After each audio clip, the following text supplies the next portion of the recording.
Norveç polisi fevralın 5-də 1996-1997-ci illərdə Əmək Partiyasının hökumətdə rəhbərlik edən Torbjörn Jagland barəsində Jeffrey Epsteinlə keçmiş əlaqələri ilə bağlı ağırlaşdırılmış korrupsiya şübhəsi əsasında istintaq başladılığını açıqlayıb.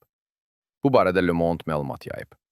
Ölkənin Xarici İşlər Naziri də istintaqın aparılmasını asanlaşdırmaq üçün Jaglandın beynəlxalq təşkilatın keçmiş rəhbəri kimi toxunulmazlığının ləğv edilməsini tələb edəcəyini bildirib.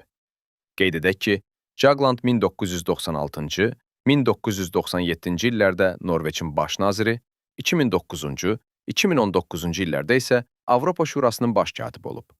O, həmçinin 2009-cu ilin yanvarından 2015-ci ilin martına qədər Nobel sülh mükafatını seçən komitəyə rəhbərlik edib. Norveç polisinin iqtisadi cinayətlər üzrə bölməsi Økokrim açıqlamasında bildirib ki, Torbjörn Jagland barəsində ağırlaşdırılmış korrupsiya şübhəsi ilə istintaq açılıb.